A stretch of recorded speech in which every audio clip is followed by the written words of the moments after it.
Hello everyone, thank you for joining today and I'm going to present a presentation on work health and safety in our wild things settings. We'll be covering the crucial information about maintaining a safe and healthy environment, resources for best practices, consequences of not following the WHS requirements, actions to take during WHS issues and many more. And I'm Manish Karki and let's delve into that.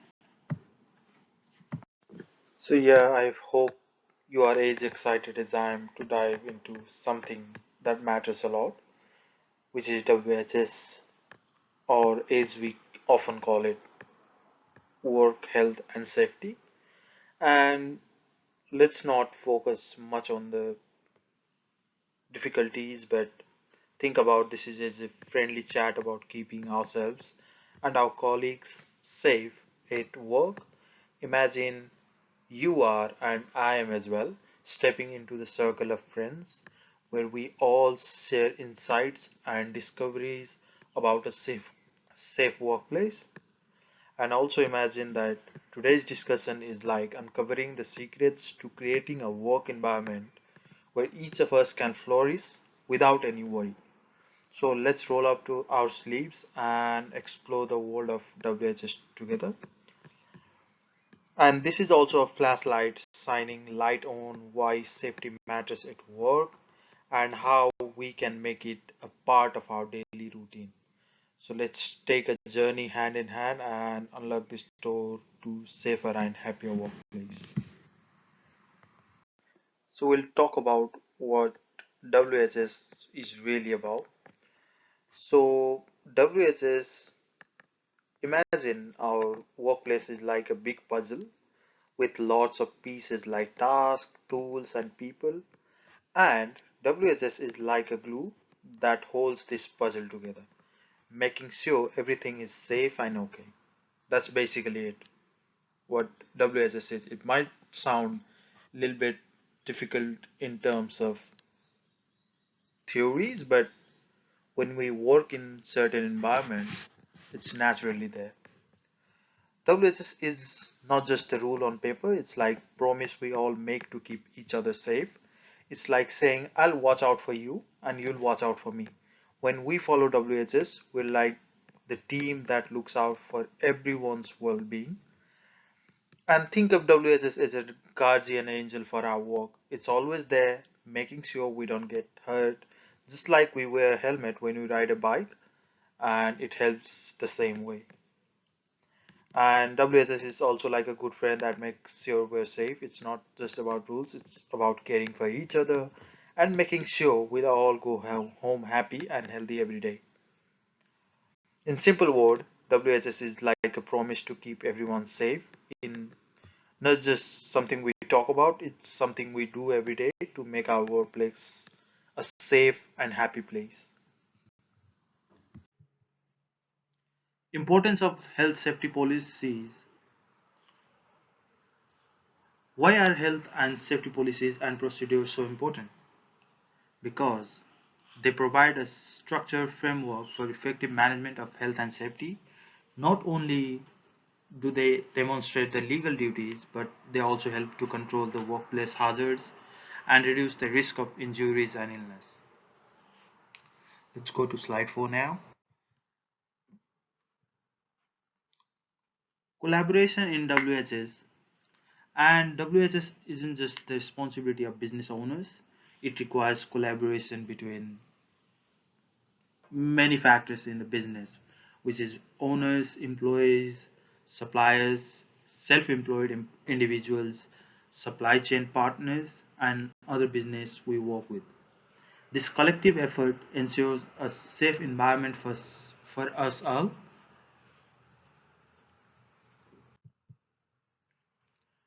So legal resources in Victoria, we have the key resources to guide us: the Occupational Health and Safety Act 2004, the Occupational Health and Safety Regulation 2017, Equipment Public Safety Regulation 2017.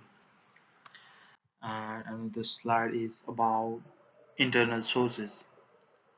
We have internal sources that play a crucial role in ensuring WHS. Health and safety representatives, HSRS. They represent employees and help address issues. WGs, which stand to work groups, are elected groups with similar concerns, ensuring compliance with regulations. Employers representative ERs. They represent employers and can take necessary actions. Health and Safety Committees HSCs consist of HSRs and ERs collaborating to enhance safety. Employers' responsibilities, employer have important duties as well. So, providing and maintaining safe equipment and machinery, managing and controlling the workplace to ensure safety, supplying personal protective equipments, and offering necessary information, instruction, supervision, and training includes in this aspect of things. Okay, so let's talk about something really important. The thing bosses or manager have to do it to keep us safe at work. We call this employees' responsibilities. And let's imagine your boss is like a captain of a ship, and the ship is our workplace. Just like a captain takes care of the ship and everyone on it, our bosses have to take care of us and our workplace. First, bosses need to make sure that the tools and machines we use are safe. It's like making sure that bike we ride doesn't have any broken parts. They also need to keep an eye on our workplace to make sure it's not too dangerous to work. And just like we make our room neat and tidy, bosses need to make sure the workplace is clean and safe. If there is anything that could hurt us, bosses need to tell us how to stay safe. It's like them giving us a map so we don't get lost in the forest. It's basically the same thing, but we have to keep it in an elaborated form. That's why I'm keeping more examples in there so it's easy to understand for us, and meaning us, which is you guys and me as well. And you might have heard of superheroes wearing special costume to protect themselves. Well, bosses need to give us a special cloth to gear to keep us safe too. It's like helmets or gloves. Imagine we have question about safety. Bosses should be open book, ready to answer our every questions. You have to question about safety because you are concerned with it, and our boss should be concerned with it as well. So in simple words, bosses have a big job. They need to make sure our workplace is like a cozy nest where we can work without getting hurt. It's like they are the protectors of our workplace, looking out for all of us. And dealing with accident, if an accident occurs, we should seek medical treatment immediately, notify our employer within 48 hours. If we are able, discuss our condition with your doctor and employer to plan our return to work. Fill out an incident report available alongside suggestions and feedback forms in the tea room.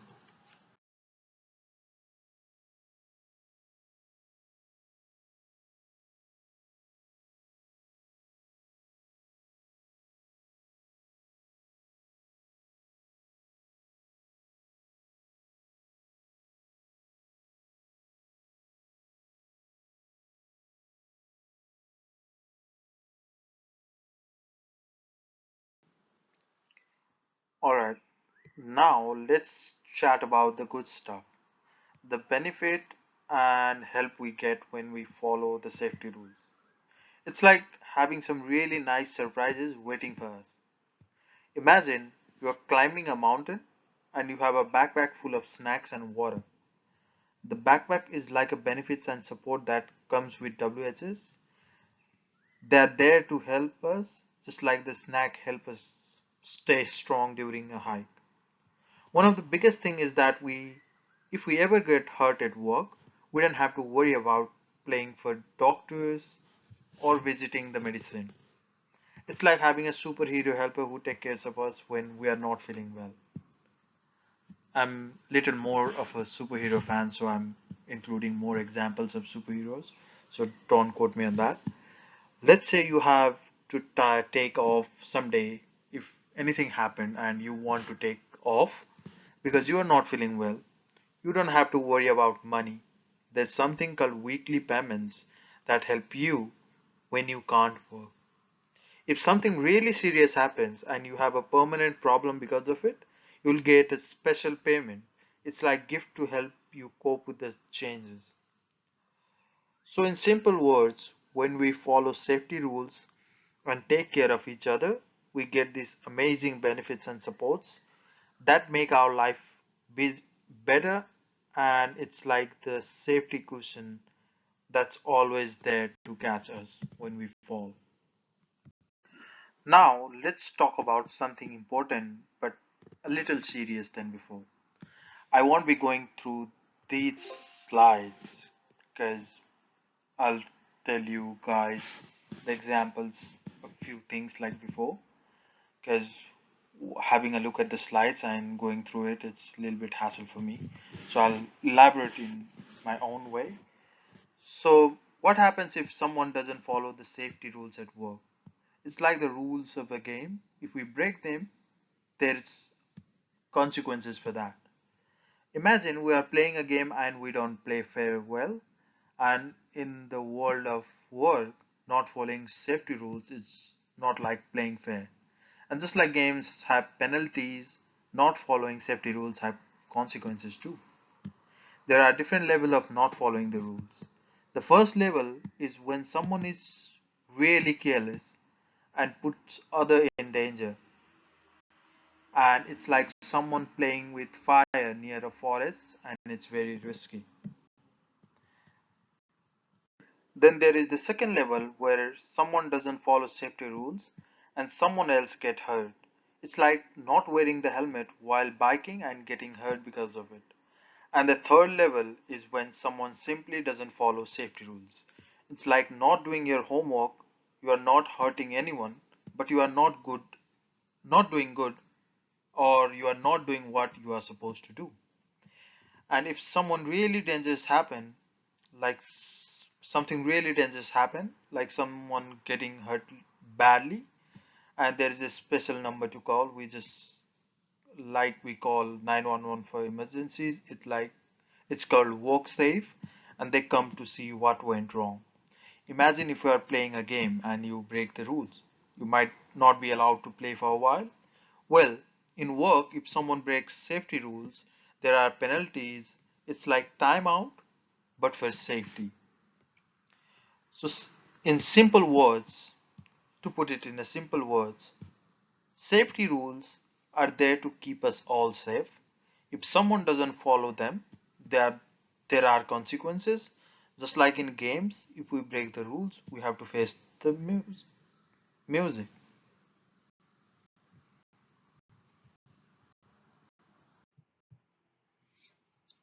And this is the offenses and penalties we have gone through.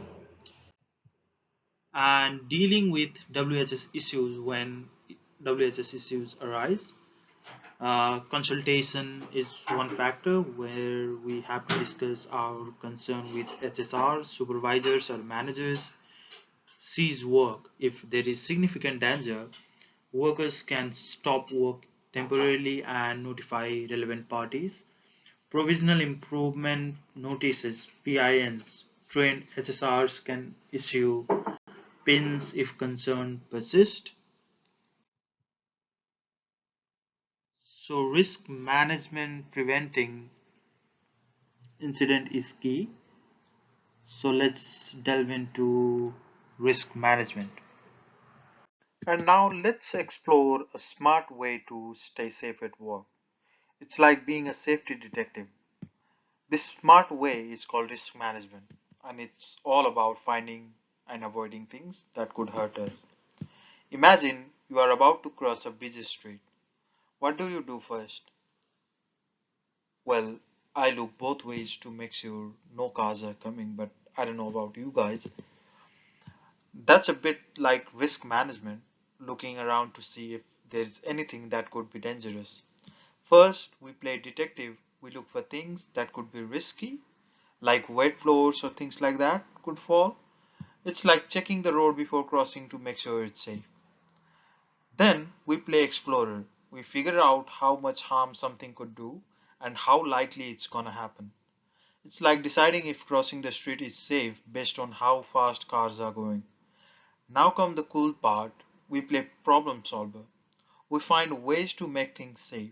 It's like wearing a helmet when we ride a bike. We're taking a simple step to avoid getting hurt. Imagine you are building a sand castle near the ocean and you build it a bit away from the waves, right? That's avoiding a risk at work. And at that time, the beach and the sandcastle is the workplace, and the beach is, okay, let's say the beach is the workplace and sandcastle is the work you are doing things. We put things in safe place and use safe tools to prevent accident. And just like that, you check your sandcastle to make sure it's still standing. We also need to keep changing our safety plans. If things change at work, we update our safety plans too. So in simple words, risk management is like being a safety superhero. We use our detective skills to find risk, our explorer skills to understand them, and our problem solving skills to keep everyone around us safe. So steps in risk management are physical hazards, which includes falling objects, extreme temperature, and the biological object includes bacteria, viruses, and the chemical one arises, including the allergies, additives, and there is another thing for a psychological term as well, which is stress and bullying. And what's other physical hazard that can be found in kitchen? So these are the biological hazards in kitchen, which is bacteria, virus, protozoa, and parasites. And this includes the chemical hazards, which is naturally occurring allergens, toxins, added food additives, agricultural chemicals, sanitizers, cleaning products, pest control chemicals, and adhesive laid tins. And we have the psychological hazards as well, which includes bullying, harassment, work-related stress, poor support, low or high demand on job, poor organizational justice, poor environmental conditions, which includes air quality index and noise, and also low job clarity. So while we are assessing the risk, we ask these questions, which can be what was the cause of the hazard, how serious the harm can be, and how often the harm can be. And in risk management steps, let's go through the risk management process. So we have assess risk, which includes evaluating potential harm and severity. Control risk includes implement control measures and review measures, which includes continuously updating based on the changes we have,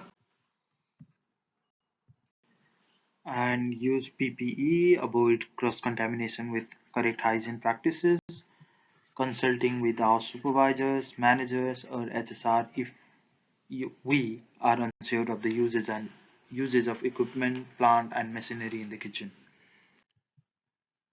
So, what kind of other practices we have in our workplace that minimize the risk? So, talking. Alright, we've taken a journey together to WHS, and I hope you are feeling excited as I am about what we've discovered. Imagine this presentation is the key that unlocks the door to safer workplace. We've talked about WHS, which is like a promise we make to each other, a promise to keep everyone safe. Just like we take care of our pets or plants, we've learned that everyone has a role in keeping our workplace safe. It's not just the bosses or the managers, it's all of us working together as a team. So we've seen that when we follow safety rules, we get benefits and supports. It's like a reward for being responsible. And we've also learned that not following rules can lead to consequences, just like in any game. But the coolest part is the risk management. It's like being a safety detective and superhero combined. We find risks, understand them, and then make plans to avoid them, just like building a sandcastle away from the waves. So as we wrap up, remember that WHS isn't just about words on slides. It's the way of life at our workplace. It's about caring for each other, working safely, and making sure we all go home happy and healthy. Imagine our workplace as a garden. We've learned how to nurture it, tend to it, and keep it blooming with safety. And like in any garden, it needs all of us to look out for it. So let's continue this journey of safety together. Let's be the safety superhero of ourselves, our workplace, and always looking out for each other and making our workplace a secure and wonderful place to be. Thanks for being the part of this journey. Stay safe, stay happy, and let's make our workplace the best it can be. Thank you very much. And sorry for that, I forgot to tell you one thing, and please feel free to share any health and safety problems you have encountered so that I could know that what might happen in the workplace, and I'll share my experience as well so that you guys can know what goes in our kitchen, which is our workplace, and I might know your perspective as well.